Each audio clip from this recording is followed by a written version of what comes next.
क्या है जी, क्या हाल चाल? क्या साहब, पूरी रात पार्टी ऊपर चला, बहुत शोर हो रहा था और सुबह तक जरा भी आराम नहीं मिला साहब। अच्छा, देखता हूँ।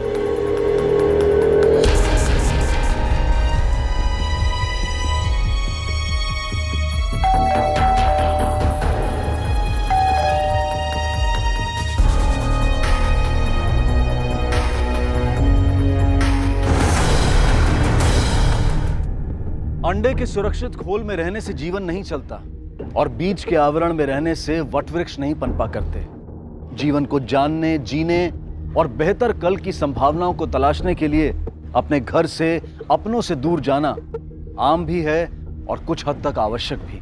ये समय एक बच्चे के लिए बहुत नाजुक और माता पिता के लिए बहुत मुश्किल होता है। अपने बच्चे को उसकी भलाई के लिए अपने से दूर भेजना बहुत बहादुरी का काम होता है और इस बहादुरी की माता पिता को क्या कीमत चुकानी पड़ती है, ये सिर्फ वही समझ सकते हैं जिनके बच्चे उनसे दूर रहते हैं। अब ठीक तो है?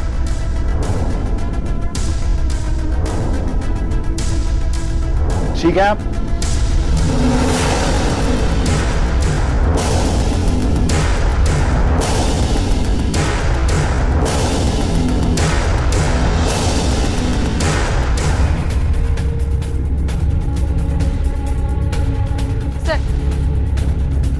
सर, ये तीनों लड़कियां इसी बिल्डिंग में समीक्षा के जीजा के घर पे रहती थी, रेंट पे। और वो रही उसकी बहन और उसका जीजा। सर, ये समीक्षा इसी बिल्डिंग में टेरेस के नीचे वाले फ्लोर पे रहती थी। कल रात यही पार्टी कर रही थी। फिलहाल तो हालात देखकर ऐसे लग रहा है कि पार्टी के दौरान ही कुछ हुआ होगा। समीक्षा के पेट में बोतल घुसेड़ दी गई, लेकिन वो तीसरी लड़की, उसे यूं ही छोड़ दिया गया। बॉडी पर कोई मार्क नहीं। नाम क्या है उसका? नैना सर। इन तीनों के कॉल रिकॉर्ड्स निकलवाओ और लास्ट वीक से लेकर अब तक जिस किसी से इनने बात की हो, जिस से मिली हो, सबके बयान दर्ज करो और पता करो कि कल रात पार्टी में इनके साथ और कौन कौन शामिल था। Please calm down. मुझे उनके शांत हो पास जाओ। Nurse, hold it. समीक्षा, शांत हो जाओ, एकदम शांत हो जाओ। मिस्टर, संभालिए अपने आप। मुझे समीक्षा और प्रांजलि के पास जाना, उनको मेरी जरूरत है। वो बस नैना, अब उन्हें किसी की जरूरत नहीं। वो दोनों अब इस दुनिया में नहीं है, मर चुकी हैं। क्या हुआ था कल रात? किसने किया ये सब? सिर्फ मुझे कुछ याद नहीं है। मैं बहुत नशे में थी, मुझे कुछ ठीक से याद नहीं आ रहा। फिर भी कुछ तो याद होगा। सिर्फ मुझे कुछ याद नहीं आ रहा, मुझे कुछ समझ में नहीं आ रहा, मुझे कुछ याद ही नहीं आ रहा। सर, ब्लड में अल्कोहल की मात्रा काफी है, जिसकी वजह से शायद उसे कुछ याद नहीं, और उसकी बॉडी पर असॉल्ट के कोई निशान भी नहीं। Thank you doctor. Interesting sir. 3 में से 2 लड़कियों की मौत हो चुकी। कुछ याद नहीं आ रहा सर। 2 पॉसिबिलिटीज हो सकती हैं। एक तो नैना खुद इस कांड में शामिल है और अब नाटक कर रही है, या फिर उसके जिंदा रहने की वजह कुछ और ही है। हो सकता है अटैकर्स किसी एक लड़की को मारने आए थे, दूसरी बचाने के लिए सामने आई और खुद मारी गई, और नैना नशे के चलते कुछ कर नहीं पाई इसलिए बच गई। या फिर हो सकता है वो अटैकर इन दोनों लड़कियों को मारने आया था, उनको नैना से कुछ लेना देना नहीं था, इसलिए नैना बच गई। या तीसरी पॉसिबिलिटी ये भी हो सकती है सर कि अटैकर्स तीनों लड़कियों को मारने आए हों। उन्होंने समीक्षा को मारा, प्रांजलि को मारा, और वो नैना को मारने जाने वाले थे कि बीच में ऐसा कुछ हो गया जिसकी वजह से उनको वहां से भाग जाना पड़ा, इसलिए नैना बच गई। वरना कोई चश्मदीद गवाह पीछे क्यों छोड़ेगा? ऐसा हो भी सकता है, लेकिन हम किसी भी पॉसिबिलिटी को फॉलो करें, हमारा सबसे पहला काम ये पता लगाना होना चाहिए कि नैना सच बोल रही है या झूठ।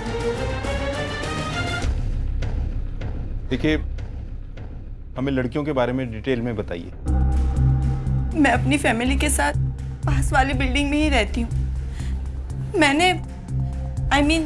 मैंने और मेरे हस्बैंड ने समीक्षा को ये फ्लैट रेंट पर दिया था, और कुछ दिन बाद वो अपनी ऑफिस की इन दोनों लड़कियों को भी यहाँ लेकर आ गई। Oh my God, you guys are so much fun. I know. You know what? एक रात में इतना मजा आया। Just imagine, अगर हम दिन रात साथ में रहेंगे तो कितना मजा आएगा। Okay, yes. So I think कि हम तीनों को साथ में शिफ्ट हो जाना चाहिए। I mean, अच्छा आइडिया है। वैसे कुछ थोड़े से पीछे में रह रहे मैं थक गई हूँ।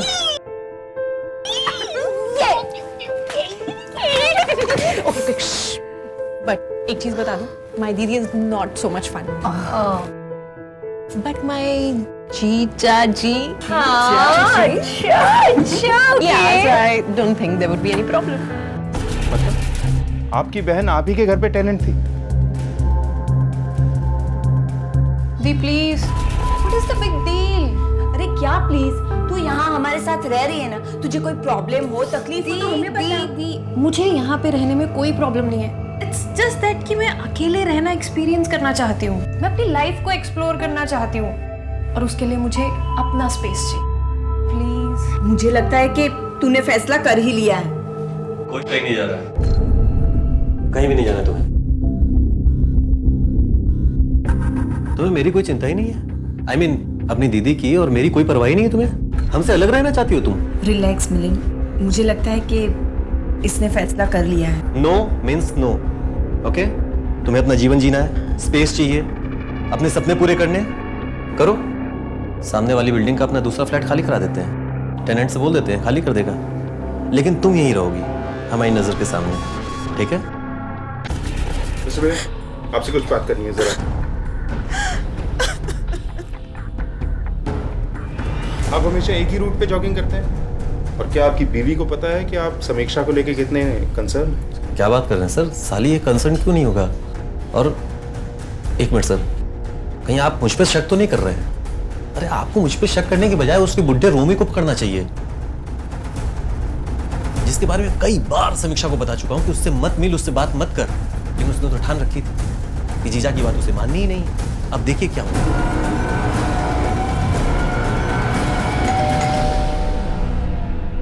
मिस्टर रोमी जी, कुछ पूछताछ करनी थी. वैसे मेरा नाम रोमी शाह है, लेकिन प्यार से मुझे लोग रोमी ही कहते हैं. समीक्षा और उसकी सहेलियां भी तुम्हें प्यार से इसी नाम से बुलाती थी? कैसे और कितना जानते हो उन्हें? Madam, we were good friends actually, लेकिन यहाँ के नैरो माइंडेड लोग, वो लोग कभी समझ ही नहीं पाया कि मुझ जैसे एज के एक बैचलर की और ऐसी जवान लड़कियों की दोस्ती भी हो सकती है. और अनफॉर्चुनेटली मुझ जैसे बैचलर को लोग डाउट की नज़र से ही देखते हैं. ना कोई घर पे आता है, ना कोई घर पे बुलाता है.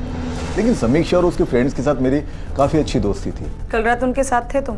जी नहीं, मैं सोया था. एक्चुअली उनका फ़ोन आया था पार्टी के लिए, लेकिन मुझे बहुत नींद आ रही थी तो.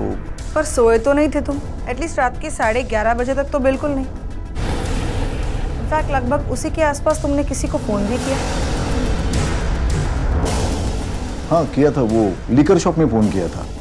वो हुआ यूँ कि समीक्षा ने नीचे आकर बोला कि उनकी लीकर ख़त्म हो गई थी, इसलिए मैंने बिहाफ ऑफ देम मैंने लीकर शॉप को कॉल किया था. डिलीवरी पहुंचाई उसने? वो तो नहीं पता.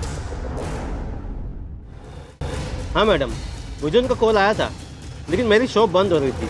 मेरा लड़का भी चला गया था जो डिलीवरी करता है, और ये ऑर्डर में डिलीवरी नहीं कर पाया था उनको.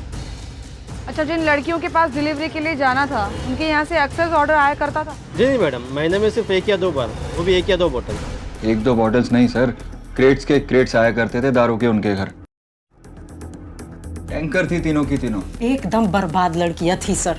पार्टी में जाना, छोटे छोटे कपड़े पहनना, तरह तरह के लोगों का उनके घर आना जाना, रात रात को फोन पे चिल्ला चिल्ला के बातें करते रहती थी.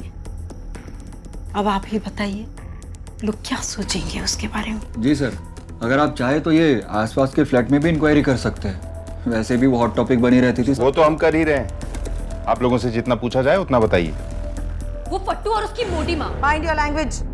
पुलिस स्टेशन में है आप, पुलिस के सामने. आई एम सॉरी, लेकिन उन लोगों ने आपसे जो कुछ भी कहा ना, सब झूठा है. हमने और लोगों से भी बात की, लेकिन आप लोगों को लेके सबकी राय तकरीबन एक सी है. देखिए सर, हम वर्किंग गर्ल्स हैं, हमारे पास अपना लॉन्ड्री करने का टाइम नहीं है. पार्टी तो छोड़िए, आप टेरेस पे कभी कभार पार्टी कर लेते हैं, और उसमें भी लोगों को प्रॉब्लम है हमसे. और तुम्हारी इन कभी कभार की पार्टीज में तुम तीनों के अलावा और कौन शामिल हुआ करता था?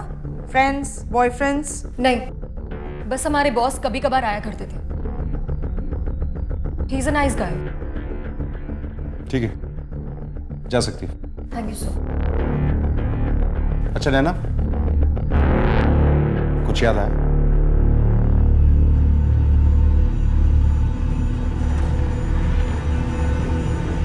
नहीं सर, मुझे कुछ याद नहीं. सर, इस समीक्षा के बॉस का नाम रोशन बजाज है. उसका नंबर मिल गया जिसके डिटेल्स आ चुके हैं. इस बॉस का नंबर टेरेस पर 11 बजे तक ऑन था। उसके बाद वहीं पर स्विच ऑफ हो गया। उसके बाद ठीक सुबह दूसरे दिन 7:20 को ऑन हुआ। इसके अलावा पिछले 7 महीनों से समीक्षा और उसके बॉस की काफी बातचीत हो रही। इसका ये बॉस शादीशुदा है सर। बहुत शादीशुदा है जी। कान, नैना ने हमें ये नहीं बताया कि उस रात उसका बॉस भी पार्टी में आया था। एक शादीशुदा आदमी जिसका अपनी सबॉर्डिनेट से अफेयर था, जाहिर है कि उसकी बीवी को यह पता नहीं होगा और ये प्रेमिका उससे कुछ बड़े की डिमांड करने लगे या अचानक अपने इस बेनाम रिश्ते को नाम देने की जिद करने लगे। तुम्हें क्या लगता है क्या करेगा ये आदमी? तुम्हारे बॉस उस दिन पार्टी में शामिल थे, लेकिन तुम्हें कुछ याद नहीं? जी हाँ सर, वो आए तो थे लेकिन काफी जल्दी चले गए थे।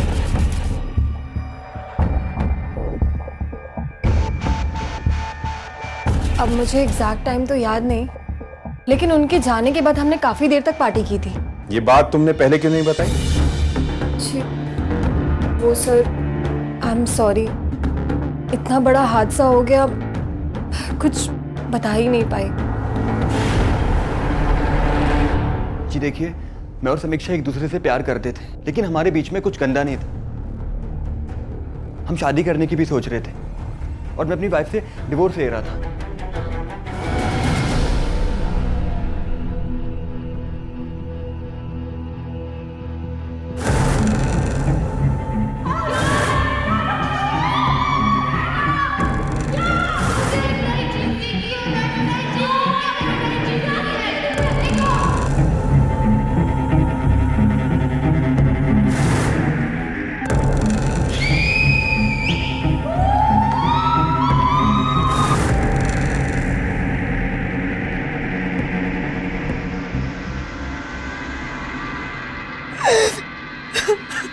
देखो, अब सच सच बता दो कि उस रात तुम पार्टी में थे या नहीं? हाँ, मैं उस पार्टी में था, लेकिन मेरे फोन की बैटरी चली गई थी, इसलिए वो स्विच ऑफ हो गया। लेकिन करीब 12 बजे मैं अपने घर आ गया था। अगर आप चाहें तो मेरे ड्राइवर से भी पूछ सकते हैं, क्योंकि उसी ने मुझे घर ड्रॉप किया था और रोमी भी उसी पार्टी में शामिल था। आप उससे भी पूछ सकते हैं। सर, मैं साहब को 12 बजे रात को छोड़ा, अब फिर मैं अपने घर चला गया। ऐसी कोई खास बात जो तुमने नोटिस की? साहब थोड़े थके हुए लग रहे थे और रास्ते भर हमसे कोई बात भी नहीं की, बस गाड़ी से उतरे और चले गए। अगर रोशन कातिल है तो उसका ड्राइवर तो झूठा हो ही सकता है सर। हो सकता है कि रोशन ने अपने ड्राइवर को पहले से ब्रीफ करके रखा हो सकता है, लेकिन रोमी ने जो हमसे झूठ बोला, क्यों बोला? सर, उस लड़की समीक्षा का कोई पड़ोसी आपसे मिलना चाहता है। बुलाओ। सर। नैना, नैना आ जाओ। नैना की बच्ची, तुझे तो अभी बता दी, कहाँ छुप के जाएगी? बात में नैना, नैना, नैना, नैना जो किसी बात करती है। नैना, नैना, तो ऐसे ही बात करके चले। हमें तो बता दी। सर क्या है ना, उस दिन मेरा एकादशी का व्रत था और मैं चांद को देखकर ही अपना व्रत तोड़ती हूँ। तो मैं चांद को देखने के लिए छत पे गई तो देखा कि लड़कियों ने हुड़दंग मचा रखा है और वहाँ 2 लोग भी हैं। एक तो अक्सर उस लड़कियों के यहाँ आता जाता है, लेकिन दूसरा कौन था? दूसरा हमारे बिल्डिंग का रोमी था सर। और रोमी भी उसी पार्टी में शामिल था, आप उससे भी पूछ सकते हैं। हम इस लफड़े में नहीं पड़ना चाहते थे मैडम, लेकिन हमने सोचा कि जब उन लड़कियों का जिसने ये हसर किया है, कल का हमारे साथ भी कर सकता है।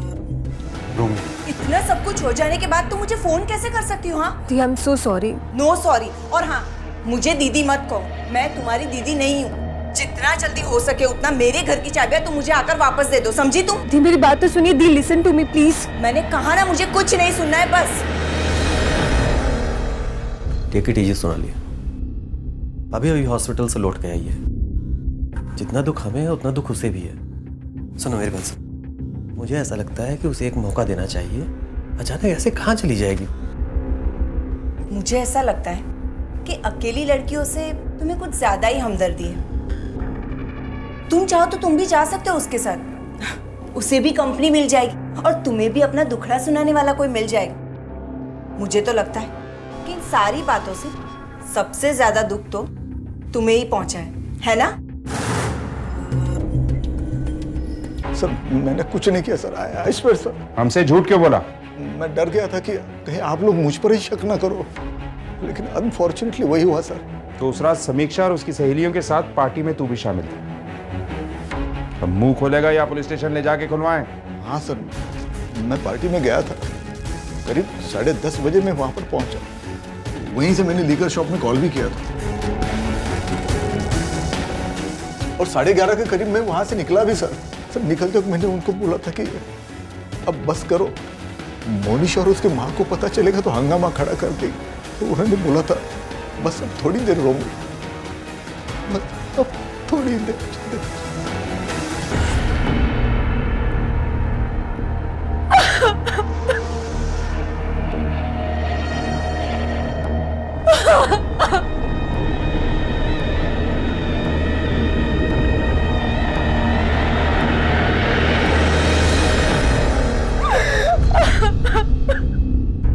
प्रांजलि एक ही तो बच्ची थी हमारी सर। इस शहर में आई थी अपनी जिंदगी संवारने के लिए, लेकिन हमें क्या पता था कि बड़ा शहर उससे उसकी जिंदगी छीन लेगा। कोई दुश्मनी नहीं थी साहब उसकी, वो तो एकदम सीधी और नेक लड़की थी। बस शहर में आकर रहना चाहती थी, कुछ काम करना चाहती थी। हमसे जिद कर रही थी तो हमने उसे यहाँ पर छोड़ दिया। कुछ महीनों के बाद हमने उसे वापस लौटने के लिए कहा। उसने हमारी बात मान भी ली साहब, पर जो उसके साथ रहती थी नैना, वो नहीं चाहती थी कि वो वापस आए। इसीलिए उसने उस दिन फोन पर इतना हंगामा खड़ा कर दिया था। बेटा तुम ऐसा करो कि वापस आ जाओ। हाँ माँ, पर प्लीज एक बार सुन। देखो फोन नैना। हेलो हेलो आंटी, क्यों आप लोग समीक्षा को परेशान कर रहे हो? आंटी क्या प्रॉब्लम क्या आपकी? आंटी उसका फ्यूचर यहाँ बन जाएगा, आप लोग उसको वापस क्यों बुला रहे हैं? आप वहाँ ले जाके उसे क्या करेंगे? किसी भी गवार गाय की तरह किसी गवार के साथ बांध देंगे? अरे लेकिन मेरी बात समझने की कोशिश कर बेटा। देखिए आंटी, प्रांजलि यहाँ से कहीं नहीं जाएगी, वो हमारे साथ ही रहेगी। उस लड़की के परिवार का कुछ पता ठिकाना तो था नहीं। उससे अच्छा नहीं लगता था कि प्रांजलि की देखभाल करने वाला कोई है। उससे जलती थी वो। मतलब? अरे अभी कुछ दिन पहले उसके ऑफिस में उसकी तरक्की हुई थी, हम सब बहुत ही खुश थे। लेकिन उस नैना ने पूरे ऑफिस के सामने उस दिन बहुत बड़ा हंगामा किया था। क्या हुआ?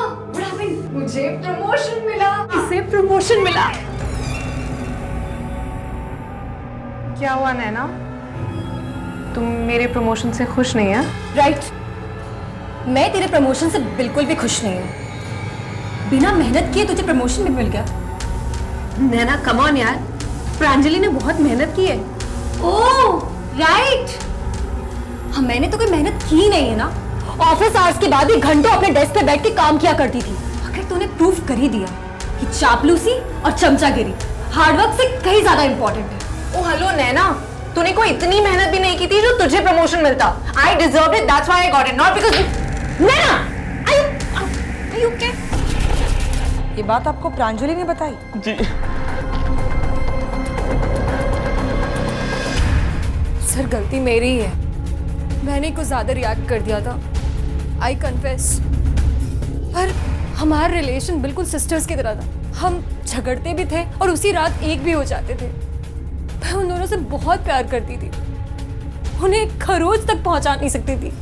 मर्डर तो बहुत बड़ी बात है, और वो भी मामूली से प्रमोशन के लिए।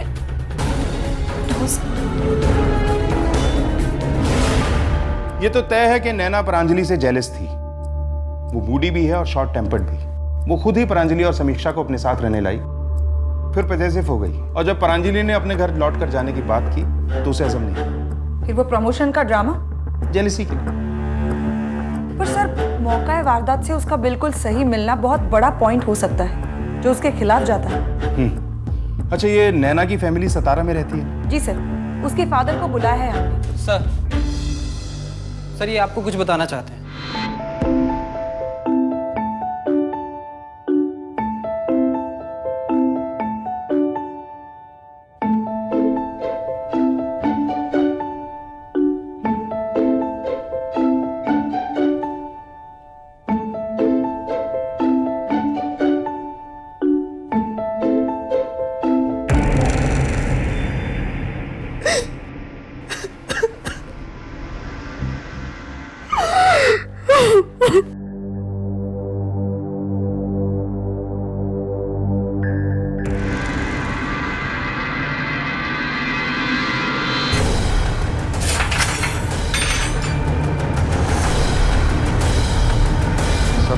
मैडम के बारे में उल्टा बोल रहे हैं। वो तो बहुत अच्छी है, सबकी मदद भी करती है।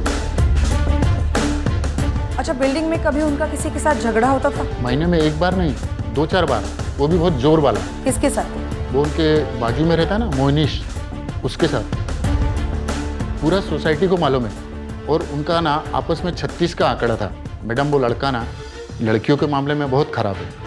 मतलब? मैडम एक बार उसने मुझे उन लड़कियों का वीडियो उतारने को बोला था, 1000 रुपये का नोट देकर, पर मैंने मना कर दिया। लड़कियों का वीडियो? हाँ सर, वो मैं वीडियोस बनाता था, लेकिन इन लड़कियों के खिलाफ सबूत इकट्ठा करने के लिए, और वो वीडियोस मैं वो मकान मालिक है ना मिलिंद, उनको दे सकूं। और उनके मर्डर के 1 हफ्ता पहले अचानक वीडियो बनाना बंद कर दिया, क्यों? क्योंकि तब तक उनके मर्डर का प्लान बन चुका था, तो जरूरत ही नहीं बची थी, है ना? ये आप क्या कह रही हो मैम? सर ऐसा कुछ भी नहीं है। प्रांजलि ने मुझे बता दिया था कि वो लोग ये घर छोड़कर शिफ्ट करने वाले, इसलिए मैंने वीडियोस बनाना बंद कर दिया था, क्योंकि उसके बाद तो कोई जरूरत ही नहीं थी ना सर। हमें जाने दीजिए सर, हमारे बेटे ने कुछ नहीं किया है। हमारे पास काफी एविडेंस है इसे इन्वेस्टिगेट करने के लिए। हवालात में रहेगा ना तो सारी अकल ठिकाने आ जाएगी। खान, लेके जाओ इसे। सर चलो। सर, मैंने कुछ नहीं किया। चलो मैडम, प्लीज मैडम। सर, आपने मुझे क्यों बचाया? मैं जीना नहीं चाहती। I miss my friend so much.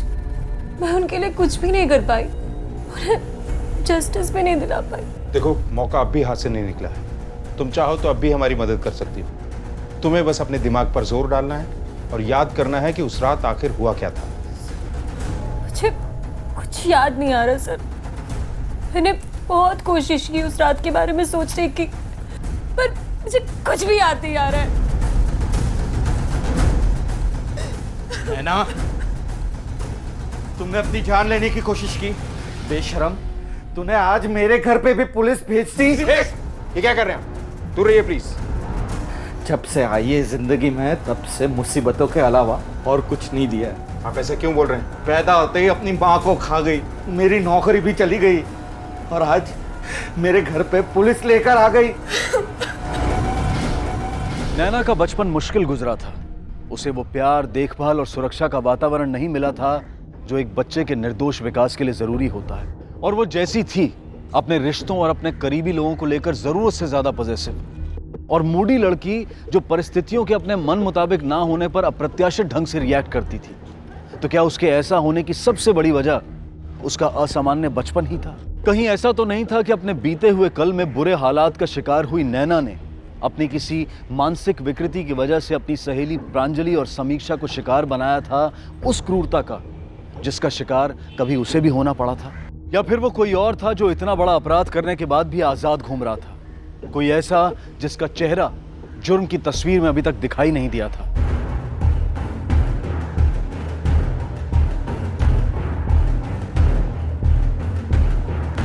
कौन है ये लड़का? दोस्त है सर, टोनी नाम है इसका। इसी ने जमानत दी है उसकी। माँ भी कोशिश कर रही होगी इसकी, लेकिन माँ से पहले ये आ गया। बहुत गहरा दोस्ताना लगता है। पता करो, कहीं उन लड़कियों के साथ भी कोई कनेक्शन तो नहीं है इसका? सर,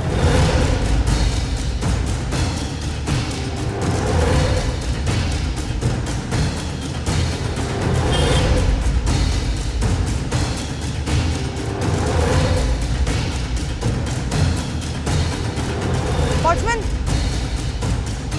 जी मैडम। ये मोनिश के साथ जो लड़का था वो कौन था? ये तो आता रहता है मैडम, पर हमेशा अकेला होता है। आज पहली बार मोनिश साहब के साथ देखा है। ठीक है, थैंक यू।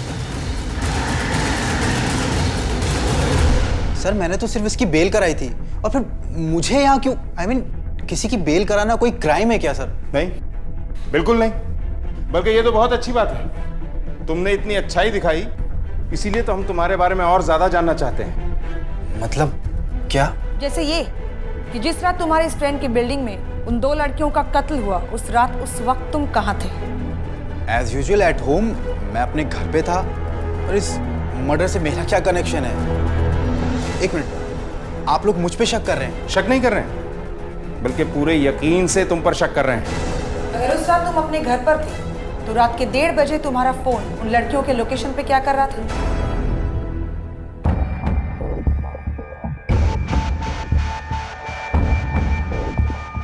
सर असल में टोनी उस रात हमारी बिल्डिंग में ही था, मेरे साथ मेरे घर में। क्या टोनी तुम्हारे घर पर था? ये बात तुमने पहले कभी क्यों नहीं बताई? क्योंकि सर टोनी मेरा बॉयफ्रेंड है sir. We are gay. Sir Tony और मेरा रिश्ता कई वर्षों से है, पर कभी किसी को हमारे रिश्ते के बारे में पता नहीं चला सर, मेरी मॉम को भी नहीं। लेकिन सर जब से ये लड़कियां हमारे फ्लोर पे आके रहने लगी थी सर, सबकी नजरें हमारे फ्लोर पे ही रहती थी। हमें डर था कि कहीं हमारे इतने बरसों का राज, इतना सीक्रेट सबके सामने ना आ जाए।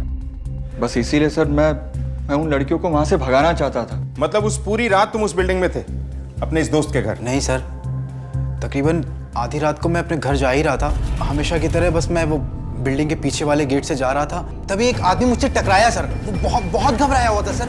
अरे भाई कमाल की। अरे टाइम क्या होगा उस वक्त? सर तकरीबन 1:45 बजा होगा। अच्छा, जिससे तुम टकराए थे उसे पहचानते हो? नहीं सर, पहचानता तो नहीं हूँ। स्केच बनवा सकते हो उसका? I can try sir. Khan, इन्हें ले जाकर स्केच बनवाओ। ओके सर, आइए मेरे साथ।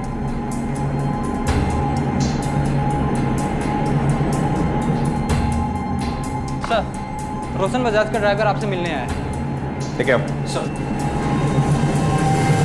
मैंने उस दिन झूठा बयान दिया था साहब। सर मैं साहब को 12 बजे रात को छोड़ा, अब फिर मैं अपने घर चला गया। मैं रोशन साहब को लेके घर नहीं गया था साहब, रोशन साहब वहीं पार्टी में ही रुक गए थे।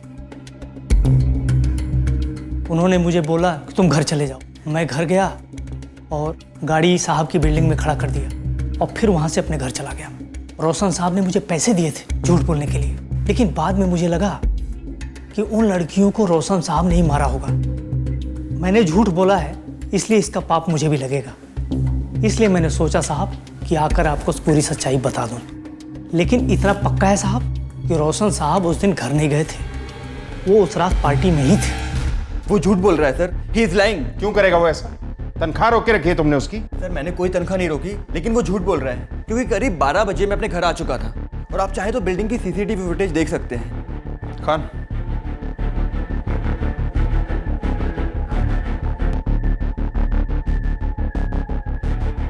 उस रात का पूरा सीसीटीवी फुटेज करप्ट है। सर मेरी खुद कुछ समझ में नहीं आ रहा है sir, but believe me sir, मैंने कुछ नहीं किया है, मैं इनोसेंट हूँ सर। वो देखना हमारा काम है, जो फिलहाल दिखाई नहीं दे रहा है। सर, टोनी ने जिस आदमी की इंफॉर्मेशन दी उसका स्केच रेडी हो गया। गुड।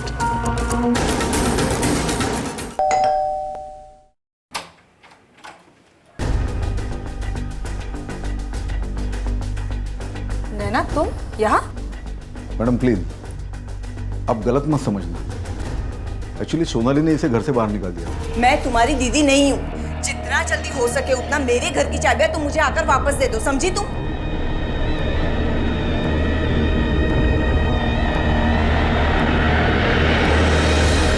मैं दोस्त हूँ इसका, बाप की उम्र का हूँ, इसलिए मदद कर रहा हूँ बच्चे की। इसे पहचानते हो? हाँ, ये तो वो वाइन शॉप वाला डिलीवरी बॉय है।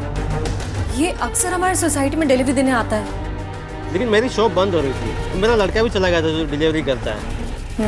मैम, कुछ पता चला? अभी तक तो नहीं, पर जल्दी गुनहगार हमारे आंखों के सामने होगा। मिलते हैं। नैना और रोमी के बीच में कोई रिश्ता नहीं था, लेकिन फिर भी रोमी ने उसे अपने घर में रखा। क्यों? इस सवाल का जवाब ढूंढने से पहले हमें यह देखना होगा कि यह सवाल अपने आप में कितना गलत है। किस समाज में रह रहे हैं हम, जहां सवाल किसी की मदद ना करने पर नहीं उठाए जाते बल्कि मदद करने पर उठाए जाते हैं, और उसके बाद भी हर दूसरे आदमी की यही शिकायत रहती है कि दुनिया से अच्छाई खत्म होती जा रही है। इस दुनिया में 3 तरह के लोग होते हैं, एक वो जो भला करते हैं, दूसरे वो जो बुरा करते हैं, और तीसरे वो जो कुछ नहीं करते हैं। और हम में से अधिकतर लोग इस तीसरी श्रेणी में आते हैं। और इस केस में भी मुजरिम की होशियारी नहीं बल्कि चश्मदीदों और इस केस से जुड़े लोगों की लापरवाही वो वजह थी जो पुलिस को मुजरिम तक पहुंचने से रोक रही थी। झूठ क्यों बोला? बोल झूठ क्यों बोला? मैं बताता हूँ। मैं डर गया था मैम। मुझे लगा सच बोलूँगा तो मेरी दुकान की बदनामी होगी, मुझे लगा कि मेरा बिजनेस में लॉस हो जाएगा। सच कहूँ तो मेरा लड़का गया था डिलीवरी करने के लिए, लेकिन उसके बाद वो लौटा ही नहीं वापस। मैंने कई बार उसको फ़ोन किया लेकिन उसने फ़ोन नहीं उठाया। मैं उसके बाद तो उसका फ़ोन ही स्विच ऑफ आने लगा। लेकिन मैम जब सुबह मुझे मालूम पड़ा कि उन लड़कियों का मर्डर हो गया तो मैं बहुत डर गया मैम। बस मैम, इसके अलावा मेरा इस केस में कोई लेन देन नहीं है मैम। तो अब हम पता कर लेंगे। मैंने कुछ नहीं किया। मैंने कुछ नहीं किया। मैंने उस लिकर शॉप के ओनर को उठा लिया है क्योंकि उसने हमसे झूठ बोला था, और वो डिलीवरी मैन भी मिल गया है सर। पुणे में छिपा बैठा था, रिमांड रूम में है। चलो।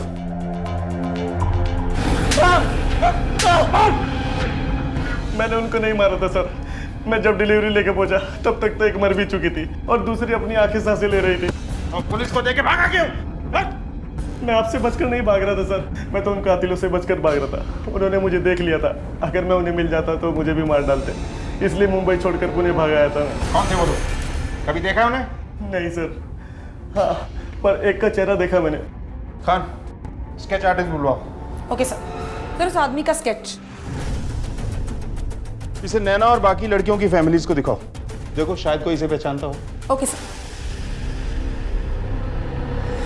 इसे पहचानते हो?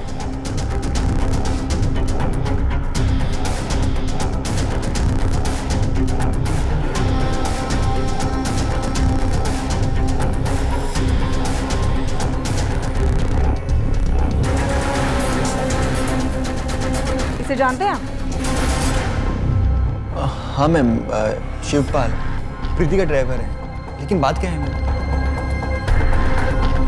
प्रांजलि और समीक्षा का मर्डर इसी ने किया है। What? जी हाँ। फिलहाल ये शिवपाल है का? लास्ट वीक ही नौकरी छोड़ के गया। मुझे शिवपाल के सारे डिटेल्स चाहिए, इसका नंबर, एड्रेस, ड्राइविंग लाइसेंस की कॉपी, सब कुछ।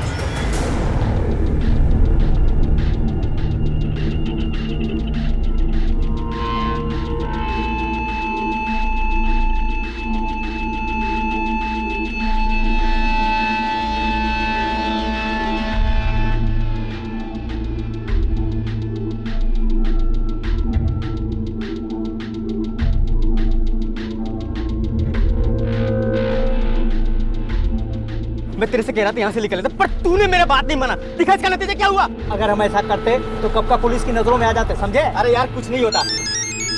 अरे अभी तक ये फोन फेंका नहीं तुमने? मत उठाना फोन, बिल्कुल मत उठाना। अरे यार चुप रहे, मेरे आइटम का फोन हो सकता है, मुझे बताना पड़ेगा। मैं कुछ दिन के लिए बाहर जा रहा हूँ यहाँ से। अरे बेवकूफ है तू, अक्का मकल वाला है। अरे यार तू चुप रह, मुझे उठा दे। फंसेंगे दोनों। Hello hello hello. अरे भाई रिक्शा क्यों रोक दिए? क्या हुआ? पुलिस। रुको रुको, पास।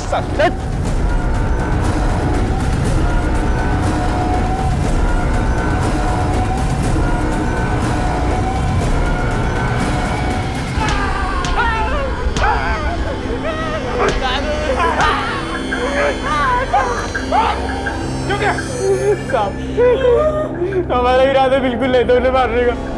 हम तो साहब ऐसे ही गए थे वहां पे।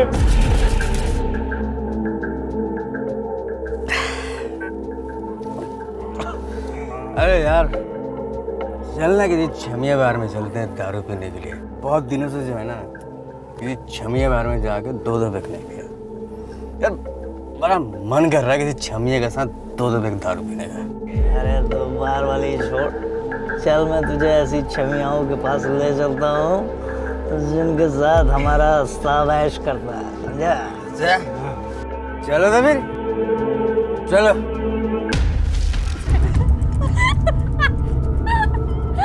नैना उठ जा, नैना पीके tone.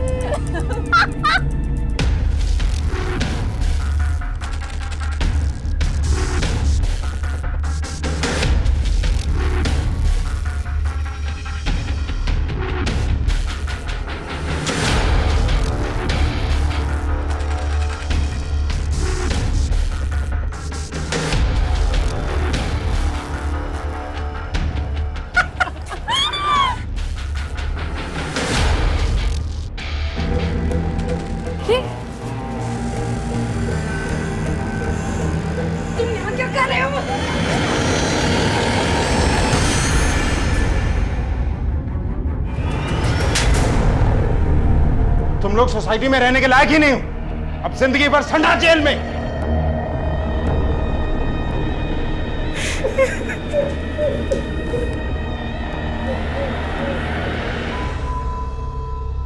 Naina, Naina listen to me. कोई भी डिसीजन लेने से पहले सोच लो। सुनो सुनो सुनो, अरे यार इतना बड़ा घर है, मैं अकेले रहता हूं यहाँ पे, तुम यहाँ रहो ना। रही बात लोगों की, उनको जो समझना है समझने दो। अंकल, बात लोगों की नहीं है, बात मेरी है। इस जगह में उन दोनों की यादें बसी हैं। मैं यहाँ नहीं रह सकती अंकल, पर आपने मेरे लिए जो कुछ भी किया ना uncle, thank you so much. Take care.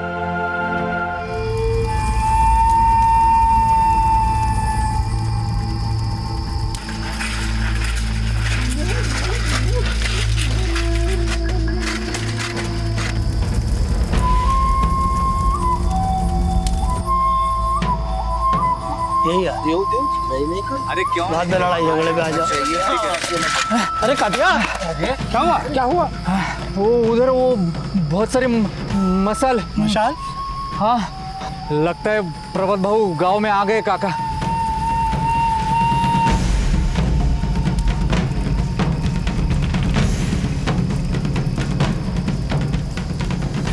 Govind से बाबा, गोविंद से बाबा।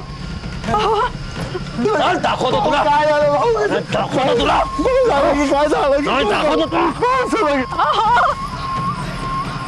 गोविंदाचे बाबा,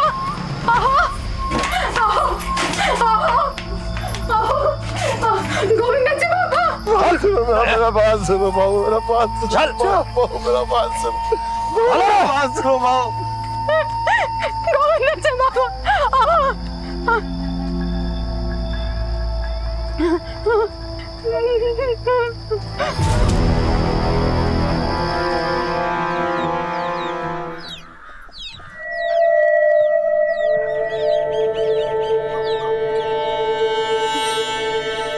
रोज रोज काहे को जान जोखिम में डालते, कोई देख लिया तो पीटेगा। मार खा लूंगी, जिंदा लाश का भी तो पेट होता है ना। हाँ हाँ।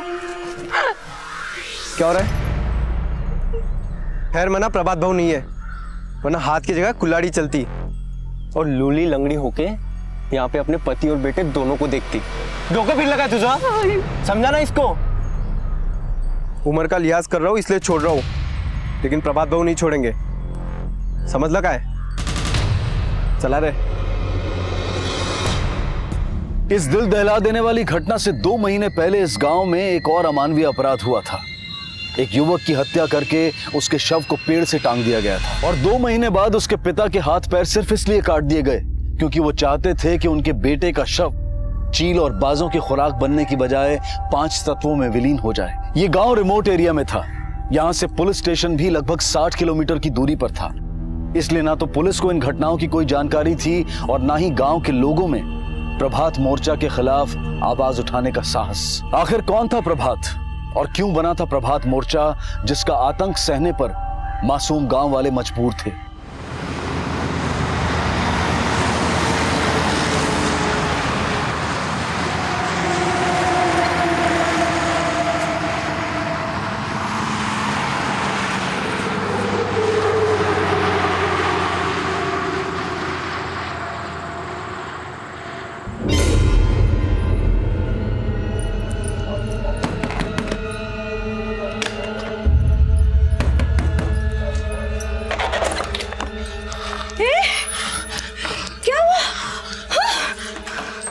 घबरो ना, पानी लेके आ। हाँ, हे भगवान, इतनी चोट। हाँ, कैसे लगी? हाँ, कहीं वो प्रभात मोर्चा ने? प्रभात मोर्चा सब तुम्हारे उस लाड प्यार और ममता के चक्कर में हो गया। 8 महीने से अपने बेटे की शक्ल नहीं देखी और आप हो कि मुझे ही कोसते रहते हो। तो क्या करूं? हाँ?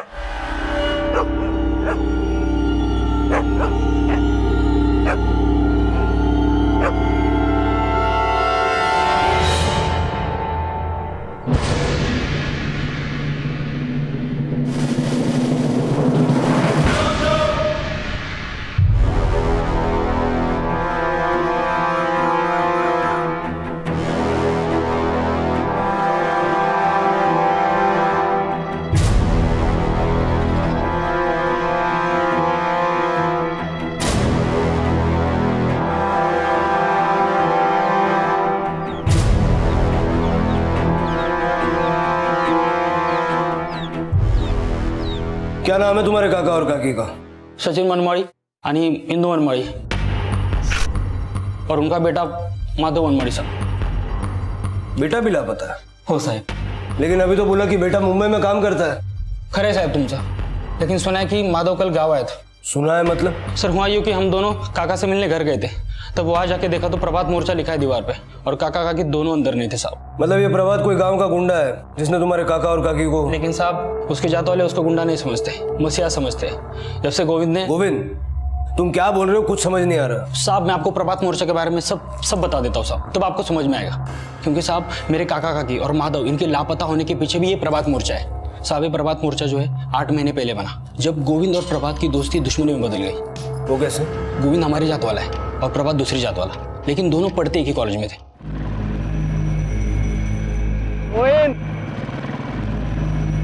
कैसा है?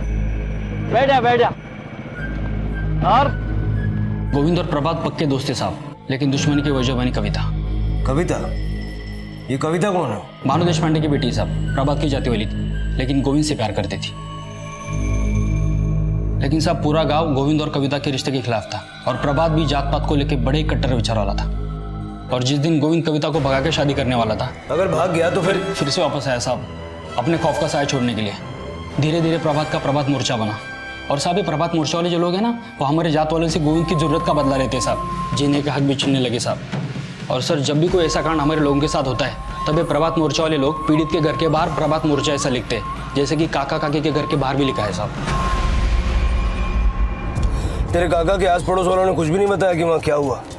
साहब किसी ने कुछ देखा भी होगा ना, तो भी प्रभात मोर्चा के खिलाफ कोई कुछ बोलेगा नहीं साहब। सुना है कि कल रात माधव बस अड्डे पे उतरा तो सूरज पाटिल और उसके आदमी ने बहुत पीटा उसको। ये सूरज कौन? जमींदार दिगांत पाटिल का इकलौता बेटा है साहब। दरअसल मेरे काका उन्हीं के यहाँ साफ सफाई का काम करते हैं। दिगांत पाटिल और सूरज पाटिल का प्रभात मोर्चे से क्या कनेक्शन? साहब प्रभात उन्हीं की जात वाला है ना, और जब से ये प्रभात मोर्चा बना है तब से दिगांत और सूरज पाटिल ही क्या, उनकी हर एक जात वाला हमारे जात वालों को आग दिखाता है साहब।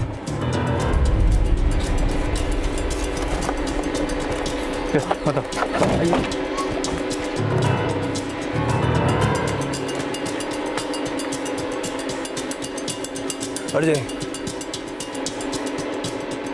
आसपास में पूछताछ करो, हो सकता है किसी ने कुछ देखा हो सर।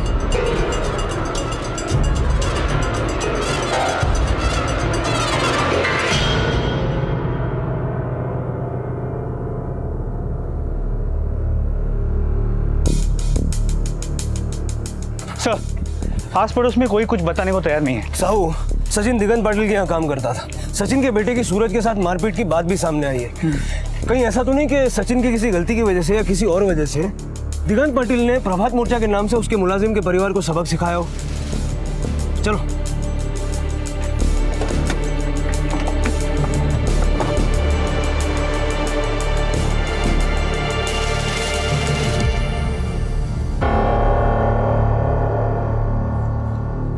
दिगंत पाटिल तुम इसका? तो बोला।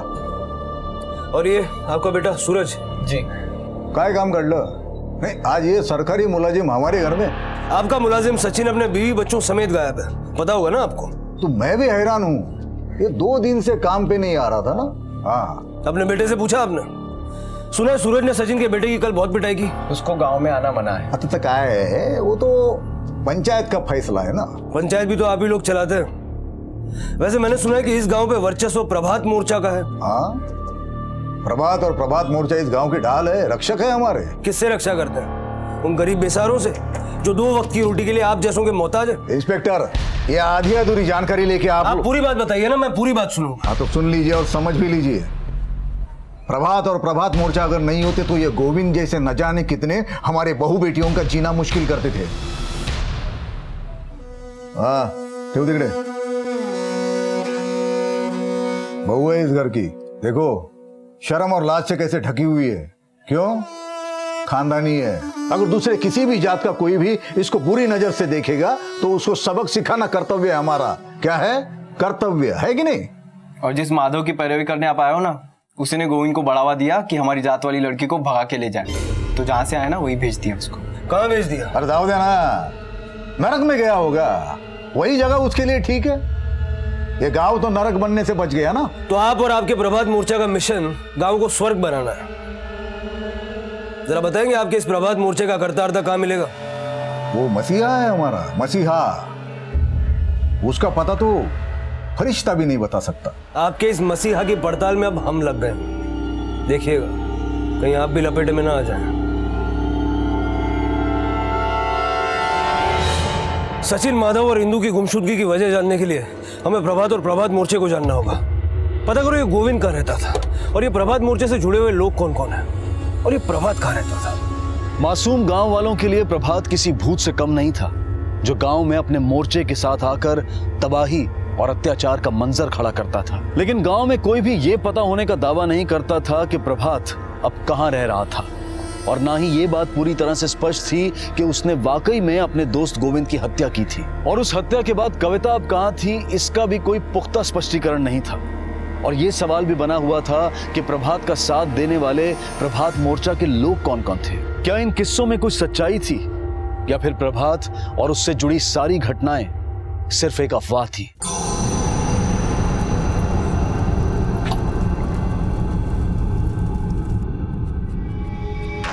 आप हमें कुछ मत पूछे सर, मी तुमच्या पाया पडते। हे बघा काकी, घाबरू नका। साहब, यहाँ के लोग भगवान से भी नहीं डरते।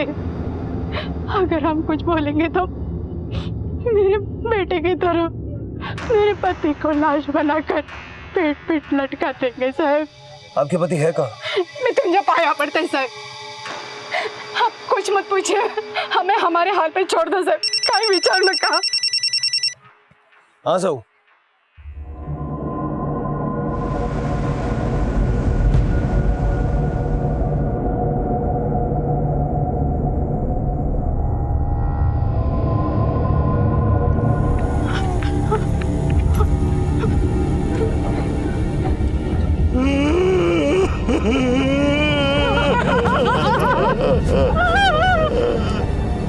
ओ इंस्पेक्टर साहब, ये लाश जहाँ थी ना वहीं पे रहने दीजिए।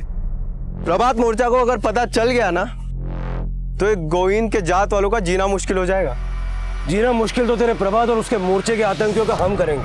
8 महीने से ये बॉडी यहाँ लटक रही थी, किसी ने पुलिस को सूचित नहीं किया। प्रभात भाव के खिलाफ जाने की किसी में हिम्मत नहीं है यहाँ पे। अब अगर किसी ने यहाँ लॉ एंड ऑर्डर के साथ खिलवाड़ किया ना तो बचेगा नहीं। बॉडी को पोस्टमार्टम के लिए भेजो, और कोई रास्ते में आए तो उसको अरेस्ट करो। सर चला रे।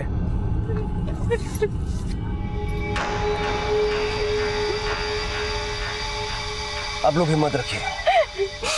हमें हिम्मत हार दो साहब, हमें हिम्मत हार दो। हमारी हिम्मत उसी दिन जवाब दे गई जिस दिन हमारी बेटी की लाश पेड़ पर टांग दी गई। इन्होंने 6 महीने पहले आपके यहाँ आकर बताने की कोशिश की थी सर। देखिए इनके हाथ पैर काट दिए गए सर, हाथ पैर काट दिए गए। देखिए हमें सब कुछ खुल के बताइए, डरिए मत। बड़ी मेहरबानी है आपकी, आपकी वजह से हमारे बेटे की आत्मा को शांति मिली। बस और कुछ मत पूछिए सर, नहीं तो कजरी के हाथ पाँव में। देखिए ऐसा कुछ नहीं होगा। नहीं सर, तुमसे हाथ जोड़ते सर, इसके आगे कुछ मत पूछिए सर, इसके आगे कुछ मत पूछिए सर, हमें कुछ मत कहने का विचार हमारा करो सर। पिछले 8 महीनों से प्रभात मोर्चा के लोगों ने इस गांव में आतंक फैलाया।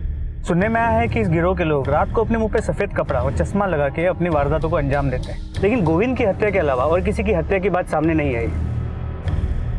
ना ही इंदू, माधव और सचिन की तरह कोई गुमशुदा हुआ है। जिन भी घटनाओं के बारे में पता चला है वो गुंडागर्दी या धमकी से रिलेटेड है। लेकिन साहब मुझे लगता है कि सचिन, इंदू और माधव गुमशुदा नहीं है, बल्कि उनकी भी हत्या हुई है। और ये प्रभात जिस बिल में छुप के बैठा है ना, उसकी खबर सूरज पाटिल और दिगान पाटिल को जरूर है। इनके कॉल रिकॉर्ड से कर लो और पिछले 8 महीनों की इनकी सारी एक्टिविटीज चेक करो। हो सर। हेलो खंडे, बोला।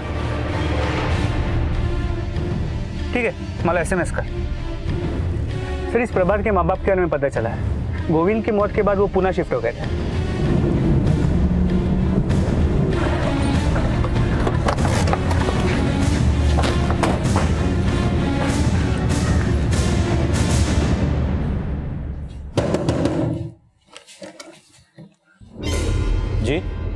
साहब हम सच कह रहे हैं, गोविंद की हत्या के बाद तो हमने प्रभात को देखा भी नहीं और अब तो उसकी शक्ल भी नहीं देखना चाहते। क्यों? उसके कारण तो हमारा सिर शर्म से झुक गया। हमने प्रभात को यह शिक्षा दी थी कि जाति के आधार पर छोटा बड़ा नहीं देखना, पर उसके किस्से सुन सुन के तो हम अपने आप को कोसने लगे। हमने ये भी सुना कि गोविंद को मारने के बाद प्रभात कविता को लेकर। हमने प्रभात को ही नहीं देखा तो कविता के बारे में क्या बताएंगे आपको? मुझे लगता है ये लोग ढोंग कर रहे हैं। पुलिस की इन्वॉल्वमेंट को देख के हो सकता है प्रभात ने इन्हें अलर्ट कर दिया हो और ये प्रभात की पढ़ाई पट्टी बोल रहा हूँ। इनके कॉल रिकॉर्ड्स भी निकालो और नजर रखो, प्रभात और कविता इनके टच में हो सकते हैं। तो चांसेस तो ये भी है कि कविता के पेरेंट्स भी प्रभात या कविता के टच में हो। बात करनी पड़ेगी उनसे। प्रभातला बघितलंय का? हाँ बघितलंय ना। आखिरी बार कब देखा? काफी टाइम हुआ देखे, लेकिन एक बात तो सच है साहब, इस कविता ने हमें शर्मिंदा कर दिया था। किसी दूसरे जाति के लड़के के साथ भाग रही थी वो, लेकिन इस प्रभात ने हमारी लाज रख ली है, अपने साथ वो उसे लेके भागा है। लगता है प्रभात को प्रभात भाऊ बनाने में आप ही का हाथ है, क्योंकि वो आपकी बेटी से इश्क कर बैठा। हाँ, अब प्रभात हमारा हीरो है, लेकिन हमने कभी हिंसा को बढ़ावा नहीं दिया साहब। तो किसने दिया? दिगंत पाटिल और उसके बेटे ने? नहीं, अब ये हमें कैसे पता चलेगा? पता आपको सब है, लेकिन आपकी और आपकी जात वालों की बुद्धि पर भेदभाव का ही नहीं, षड्यंत्र का कोहरा रचा हुआ है। और जब ये कोहरा छटेगा ना, तो प्रभात के पीछे खड़े हुए सारे चेहरे साफ हो जाएंगे।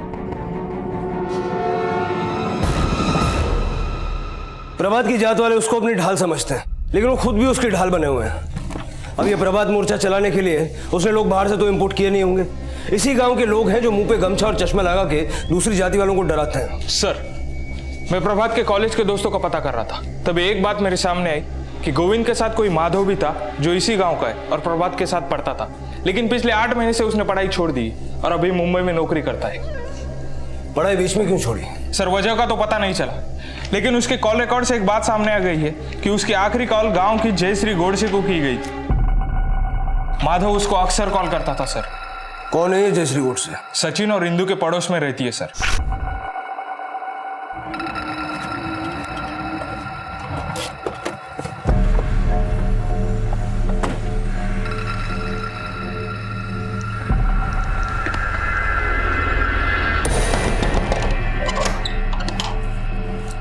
जी साहब। जयश्री गोडसे यहीं रहती है? जी, वो मेरी पत्नी है, लेकिन आप यहाँ साहब? हमें उससे बातचीत करनी। साहब, उसकी तबीयत ठीक नहीं है। हम उसे कोई तकलीफ नहीं देंगे, उससे कुछ पूछताछ करनी है।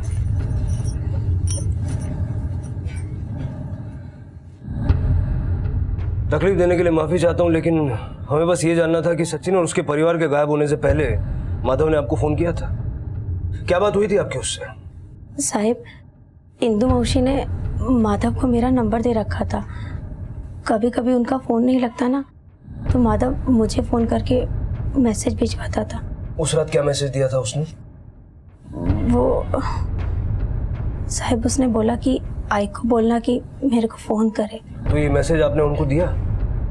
हाँ साहिब। मतलब तब तक प्रभात मोर्चा ने अटैक नहीं किया था?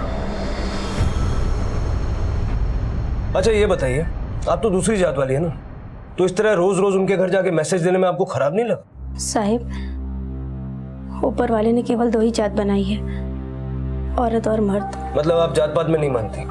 साहब, जात पात तो हमने नहीं, हमारे पूर्वजों की दी हुई परंपरा है। और साहब, हमें नहीं पता है कि उस रात सचिन और उसके घर वालों के साथ क्या हुआ। वैसे आपको इतनी चोट कैसे आई? साहब, वो मैं गिर गई थी।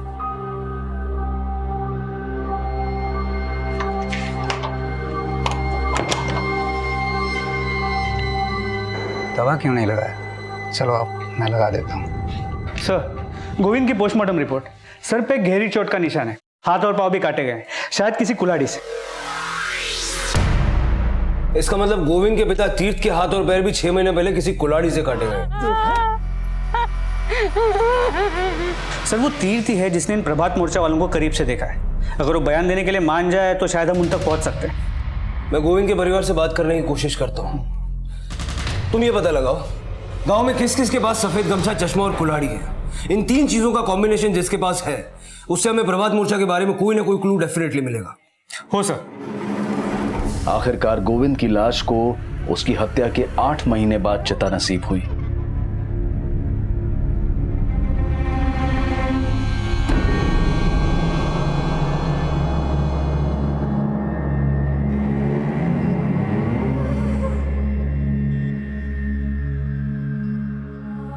पुलिस एक तरफ प्रभात मोर्चा से जुड़े लोगों का पता लगाने का प्रयास कर रही थी, वहीं दूसरी तरफ गोविंद के पिता से भी बयान लेने की कोशिश की जा रही थी। देखिए, मैं समझता हूँ कि आप किस मुसीबत और दर्द से गुजरे हैं। सिर्फ इतना बता दीजिए, वो कौन लोग थे जिन्होंने सफेद गमछा और चश्मा लगा के आपके हाथ पैर। साहब, आपने हमारे बेटे को चिता दिलाकर बहुत एहसान किए। अब हम आशीर्वाद के सिवा कुछ नहीं दे सकते। हमारा सहारा नहीं रहा, लेकिन हम मरते दम तक एक दूसरे का सहारा बने रहना चाहते। आपसे कुछ बोला तो क्या पता एक दूसरे का मुंह भी देखने को तरस जाए।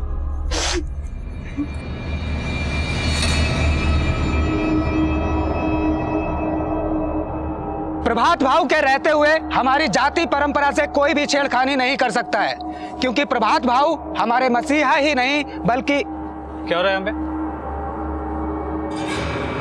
अच्छा, तो यहाँ होती है प्रभात मोर्चा की भर्ती, और ये भर्ती तुम करते हो? अरे नहीं नहीं साहब, ऐसा नहीं है। तो यहाँ क्या मुफ्त में प्रवचन दे रहे थे? अरे साहब, ये हमारे गांव की चौपाल है, हम लोग तो यहाँ रोज ही आते हैं, और भाव ने यहाँ पर अपनी फोटो लगा दी तो हम उसको हटा थोड़े ना सकते हैं। प्रभात आता है यहाँ पे? हाँ साहब, कभी कभी। तुमने देखा है उसे? हाँ साहब, देखा है, लेकिन यहाँ नहीं। फिर कहाँ? साहब, गांव की सड़क के पास देखा है। नमस्कार भाव। आखिरी बार कब देखा था? साहब, काफी दिन हो गए, और मैंने अकेले ही थोड़ी ना देखा है, पूरे गांव वालों ने देखा है साहब। तुम में से किस किसने देखा है उसे? अरे साहब, एक थोड़ी ना है, आप सबसे पूछ लो। प्रभात भाव हमारे लिए हीरो हैं, हम सभी के लिए मसीहा हैं। एक क्रिमिनल तुम लोगों के लिए हीरो है? मेरे लिए ही नहीं, सब बोलते हैं, क्योंकि भाव से सब डरते हैं साहब। मैंने खुद अपनी आंखों से देखा है साहब। एक हट्टा कट्टा दूसरी जात वाला पहलवान आदमी हमारी जात वाले को पीट रहा था, मेरे सामने उल्टा बोल और भाव ने उसको ऐसा तोड़ा कि मैं देखता रह गया साहब। उसी दिन मैं समझ गया कि प्रभात भाव हमारी जाति वालों के लिए एक दिन मिसाल बनेंगे, लेकिन हमें ये नहीं पता था कि भाव जो है मर्डर भी कर देंगे। सर, और 2 कुराड़ी मिला है। चलो।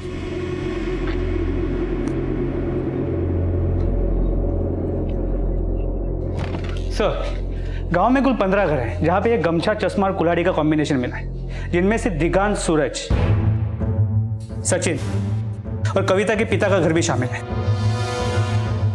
दिगांत और सूरज पाटिल तो हमारे सस्पेक्ट्स हैं ही। कविता के बाप का भी गोविंद को मारने का मोटिव हो सकता है। अब बस देखना यह है कि सबूत किसके खिलाफ मिलता है। सर, एक और आदमी है जिसके पास तीनों का कॉम्बिनेशन मिला है, और वो प्रभात मोर्चा से भी जुड़ा हो सकता है। कौन? अरविंद गोडसे। सभी 15 कुल्हाड़ियों को फॉरेंसिक टेस्ट के लिए भेजो। हो सर। सफेद कपड़े और काले चश्मे के बाद अब कुल्हाड़ी के जरिए प्रभात और प्रभात मोर्चा से जुड़े लोगों तक पहुंचने की कोशिश की जा रही थी, लेकिन फोरेंसिक जांच ने इस केस को दिशा देने की बजाय कई और पेचीदा सवालों में उलझा दिया।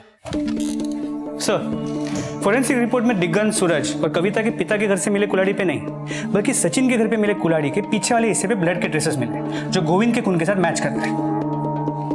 साहू, कहीं ऐसा तो नहीं कि सचिन ने प्रभात के साथ मिलकर गोविंद का खून किया हो?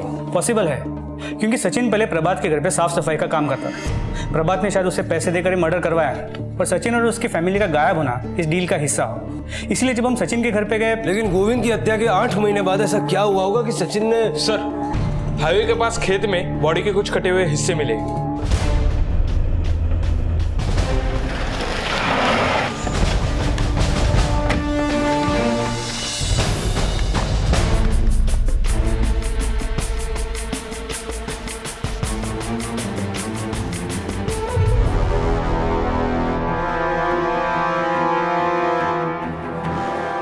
सर, बॉडी काफ़ी सड़ चुकी है, बदन के हर हिस्से को अलग अलग करके फेंका गया, पर सर के हिस्से को देख के लगता है कि ये बॉडी सचिन और इंदु की है, और ये खेत प्रभात का है। बॉडी पार्ट्स को पोस्टमार्टम के लिए भेज दो। हो सर। सर, सचिन और इंदु की पोस्टमार्टम रिपोर्ट, हत्या गला घोट के की गई है। गला घोट के? लेकिन प्रभात मोर्चा वालों के हाथ में तो हमेशा कुल्हाड़ी रहती है, फिर हत्या गला घोट के क्यों की गई? सर, कहीं ऐसा तो नहीं कि सचिन की हत्या उसी के जात वालों ने की हो, और घर के बाहर लिख दिया प्रभात मोर्चा। सब कोई हमारी जाति वाला काका काकी को क्यों मारेगा? क्योंकि सचिन ने भी तो तुम्हारी जात वाले गोविंद को मारा था। क्या? सचिन की कुल्हाड़ी में ब्लड ट्रेसेस मिले जो गोविंद के खून से मैच होते हैं। हमें विश्वास नहीं होता इस बात पे। तुम्हारी जाति वाला कोई ऐसा है जो सचिन का एराज जान गया हो और जिसके चलते उसका सचिन से झगड़ा हुआ हो? माफ़ करा साहब, लेकिन मुझे बिल्कुल भी ऐसा नहीं लग रहा है कि कोई हमारी जात वाला काका को मारेगा। अगर समझो काका को मार भी दिया तो काके को क्यों मारेगा? सचिन और इंदु की हत्या के तार अभी तक प्रभात मोर्चा से जोड़कर देखे तो जा रहे थे, लेकिन पुलिस प्रभात और प्रभात मोर्चा से जुड़े तार नहीं जोड़ पाई थी। माधव की लाश ना मिलने पर पुलिस इन हत्याओं में किसी दूसरे एंगल की संभावना को भी खंगालना चाहती थी और माधव से जुड़े खुलासों ने इन संभावनाओं में भी संदेह की कई तस्वीरें खड़ी कर दी। सर, माधव के मुंबई वापस पहुंचने के बारे में कुछ पता नहीं चला, लेकिन उसकी कॉल रिकॉर्ड्स और सोशल नेटवर्किंग साइट के मैसेजेस को पढ़ने से पता चला है उसके और जयश्री गोडसे के बीच में एफआईआर चल रहा था। दोनों के मैसेजेस और मेल्स पढ़ के ऐसे लगता है कि गोविंद के मर्डर के पहले माधव खुद मुंबई नहीं गया, बल्कि उसे गांव से निकाला गया। और सचिन भी माधव और जयश्री के एफआईआर के खिलाफ था। मतलब बाप और बेटे के बीच जयश्री भी तकरार की एक वजह थी। और माधव के गांव आने का पर्पस जयश्री को भगा ले जाना था। तो साहब, मैं माधव के साथ भागना चाहती थी क्योंकि मैं माधव से प्यार करती थी। लेकिन तुम तो शादीशुदा हो।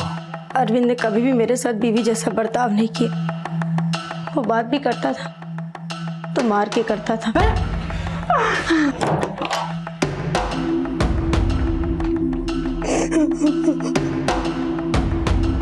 उसके अत्याचारों से मैं तंग आ गई थी साहब, लेकिन माधव ने मुझे सांत्वना ही नहीं बल्कि अरविंद को छोड़ने का साहस भी दिया। 9 महीने पहले अरविंद को मेरे और माधव के बारे में पता चल गया और ये शर्त रखी कि माधव ये गांव छोड़कर चला जाए। सचिन काका ने माधव को मुंबई भेज दिया, लेकिन मैं और माधव मैसेज और फ़ोन पे बात करते रहे और फिर उस रात जब माधव मुझे लेने वापस गांव लौटा तो हमें फिर से अलग कर दिया गया। मतलब उस रात अरविंद के कहने पर सूरज ने माधव की पिटाई की? साहब, अगर मेरी बीवी को कोई भगाने की कोशिश करेगा तो उसे सबक तो सिखाना पड़ेगा ना। तो तू उसे जान से मार देगा? साहब, मैंने किसी को जान से नहीं मारा है। तूने सिर्फ उसी को नहीं, सूरज के साथ मिलके उसके आई बाबा को भी मारा है। साहब, मैं मानता हूँ कि माधव के साथ मेरी दुश्मनी थी, लेकिन मैंने किसी को जान से नहीं मारा है। तुझे कैसे पता चला कि माधव गाँव वापस लौट रहा है? साहब, वो सचिन दिगान काका के यहाँ बोलने आया था कि उसने माधव को गाँव वापस बुलाया क्योंकि वो लोग कुछ दिन के लिए उसके साथ मुंबई जा रहे हैं। मैंने सचिन को अच्छी तरीके से बोला था कि गाँव वापस नहीं आएगा माधव। ना मारूंगा, समझ में? गलती हो गई सर। और जब मैं बस स्टॉप पे माधव को सीधा करने के लिए गया तो पता चला वो जयश्री को भगाने के लिए आया है। तो उस रात माधव के साथ उसके आई बाबा को भी अरविंद ने मार दिया? नहीं साहब, उस रात तो अरविंद मुझे यहाँ घर लेकर आया था और अगली सुबह तक साहब वो मेरे साथ जातियां करता रहा। उस रात अरविंद कैसे उनको मार सकता है? तूने नहीं तो सूरज ने उनको खत्म किया होगा। सूरज ऐसा नहीं कर सकता है क्योंकि जब मैं जयश्री को लेकर घर पे पहुंचा तब उसका फोन आया। उसने मुझे फोन पे बताया कि उसने माधव को बहुत पीटा है और वापसी की बस पे चढ़ा दिया है और फिर सूरज वहां से अपनी आइटम के पास चला गया। ये सूरज शादीशुदा होने के बावजूद बाहर चक्कर चला रहा है? साहब, वो कुंवारा है, उसकी शादी नहीं हुई है। क्या? हाँ शायद।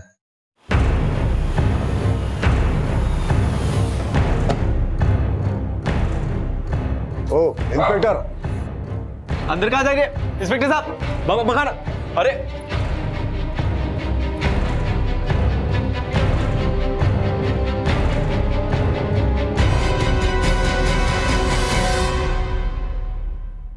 घबराओ मत कविता, सब सच बताओ, क्या हुआ था? साहब, उस दिन प्लान के हिसाब से मैं रोड के किनारे गोविंद का इंतजार कर रही थी। क्या हेलो, कहाँ है तू? कितनी देर से इंतजार कर रही हूँ तेरा। गोविंद, हेलो। ऐसा लगा जैसे गोविंद को किसी ने मारा और पीछे से प्रभात की आवाज आई। इससे पहले मैं गोविंद को दोबारा फोन करती, सूरज ने पहले बोला कि वो मेरे आई बाबा को लाएगा, फिर बाद में बोला कि प्रभात गोविंद को मार के भाग गया। तो तुमने मान लिया कि प्रभात ने गोविंद? नहीं साहब, प्रभात गोविंद को नहीं मार सकता। प्रभात ये जात पात में विश्वास नहीं रखता था, यहाँ तक कि हमारे भागने का इंतजाम भी प्रभात ने किया था। गोविंद को किसी और ने मारा साहब। प्रभात तो खुद उसे बचाना चाहता था, मैंने उसकी आवाज सुनी थी फोन पे। Hello Govind, hello. तुम्हें क्या लगता है ये सब सूरज के इशारे पे हुआ है? मुझे कुछ समझ नहीं आ रहा है, लेकिन प्रभात गोविंद को नहीं मार सकता। कविता, तुम पिछले 8-9 महीनों से वहां रह रही हो। दिगंत या सूरज पाटिल के बारे में कोई भी ऐसी बात जानती हो जो हमें गोविंद के मर्डर या प्रभात मोर्चा की असलियत तक जाने में मदद करे? साहब, एक बात अजीब सी है, मैंने सूरज को कई बार एक सफेद गमछे और काले चश्मे में घर में आते जाते देखा था। एक मिनट ठाकुर सिंह, अंदर जाके देखो। नहीं, एक मिनट नहीं, ये वहां से लेके आओ। आप हमारे घर में क्या ढूंढ रहे हो?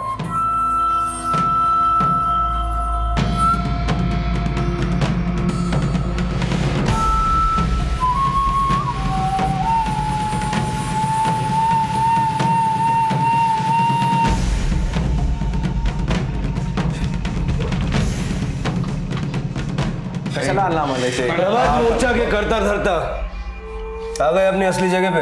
हम कोई प्रभात मोर्चा की करता धरता नहीं है।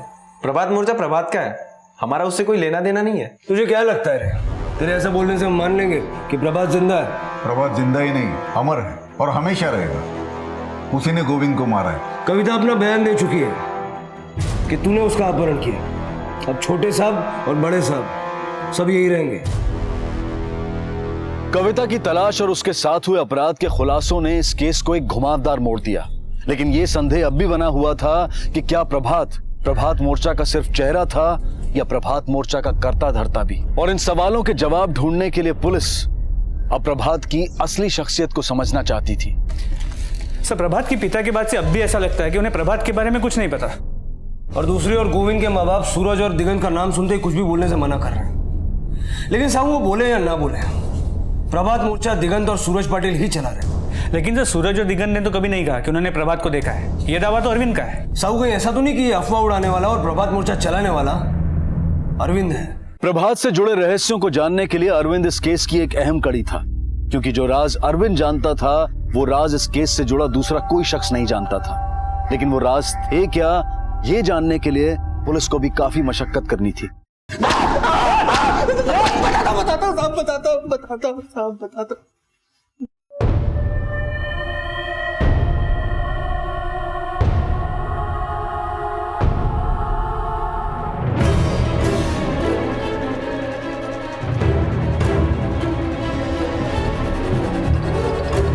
मारना तो मैं माधव को चाहता था, लेकिन दिगांत काका के आगे मेरी एक भी नहीं चली। मुझे बहुत गुस्सा आया, लेकिन उन्होंने मुझे दो टूक सुना दी। अरे पागल हो गया क्या? माधव को मारेगा तू? तेरी बदनामी होगी।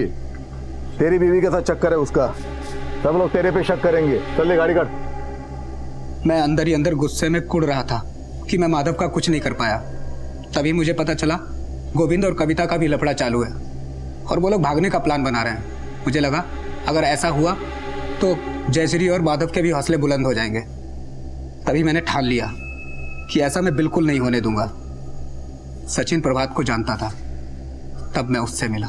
देख, गोविंद और कविता अगर भागे तो जो तेरा तड़ीपार बेटा है ना, उस पे भी गाज गिरेगी। लेकिन अरविंद, मैं क्या करूं? मेरे को सारी की सारी खबर दे, प्रभात कविता और गोविंद को कब भगाने वाला है, समझा ना? और जब प्रभात गोविंद को कविता से मिलाने जा रहा था, तब मैं उन दोनों से मिला। तो क्या भाव, अपनी जात का होकर इसको अपनी जात वाले के साथ भगवाना चाह रहे हो? मैं किसी को बता ना दूं, इसलिए प्रभात मुझे समझाने के लिए साइड में लेकर गया, लेकिन मैंने उसकी एक ना सुनी। ए भाव, अपुन है मोटी बुद्धि का, अपुन कुछ समझने वाला नहीं है। अपुन के रहते ऐसा नहीं होगा। हेलो, क्या हेलो? कितनी देर से इंतजार कर रही हूँ तेरा, कहाँ है तू? सीधे से बात कर। कैसे बात कर? मेरे को हाथ मत बढ़ा।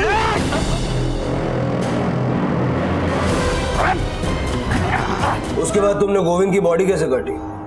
मैंने नहीं काटी साहब। प्रभात की लाश को मैंने जमीन में दफना दिया, क्योंकि वो हमारी जात वाला था। लोगों को अगर उसकी लाश मिलती तो मुझ पे शक हो जाता, लेकिन अगले दिन सुनने को मिला प्रभात गोविंद को मारकर कविता को भगा कर ले गया। सच्चाई क्या थी ये मैं जानता था। मैंने उसका फायदा उठाया।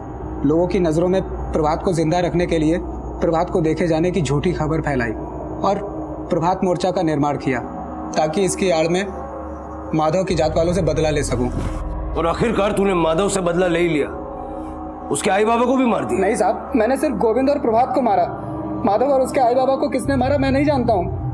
मैं खुद हैरान था कि सचिन के घर पे प्रभात मोर्चा किसने लिखा।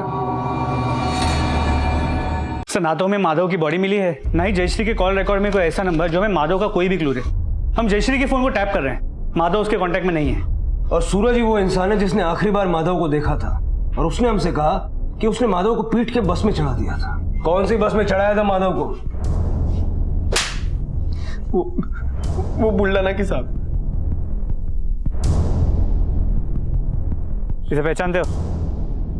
ये तो वही है जिसने मुझसे छुट्टा मांगा था। मैंने बोला मेरे पास छुट्टा नहीं है तो मुझसे झगड़ने लगा साहब। इसके साथ 2 लड़के और थे, अगले स्टॉप पे उतर गए। ये दोनों थे? नहीं साहब, ये दोनों नहीं थे। ये दोनों? नहीं, ये भी नहीं थे। फिर कौन हो सकते हैं वो दोनों?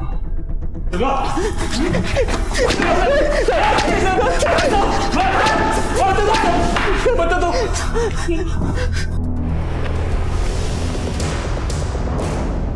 सचिन काका बड़ा शान आदमी था साहब। हमारे दादा की पूरी जमीन अकेला हड़पना चाहता था साहब, जिसमें हमारी स्वर्गीय पिताजी का भी हिस्सा था। वो लोग जमीन बेच के अपनी बीवी बच्चे के साथ मुंबई भाग जाने वाले थे साहब, ये हमें पता चल गया।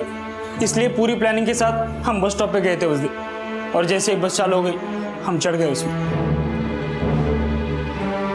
साहब हम माधव को बोले कि उसे डिस्पेंसरी ले जा रहे, और खेत में ले जाके मार दिया साहब। हम सीधा काका के घर गए साहब, और जब घर गए तो उसका कुत्ता बहुत भौंक रहा था, तो पहले उसको खत्म किया साहब।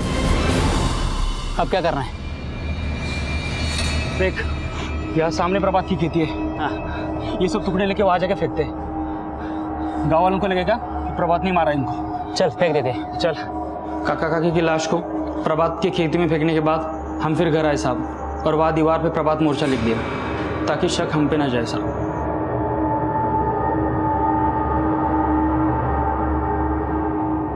दिलीप और किशोर भी प्रभात मोर्चे का नाम इस्तेमाल करके अपने अपराध से बचना चाहते थे, लेकिन उनकी होशियारी खुद उन पर ही भारी पड़ गई। प्रभात का नाम इस्तेमाल करके जिन अपराधों को आधार दिया गया था, वो सवाल खड़ा करते हैं कि हमारा समाज आज भी जात पात और न जाने कितने तरह के भेदभावों में बटा हुआ है। इंसान की पहचान उसके कर्मों से की जानी चाहिए।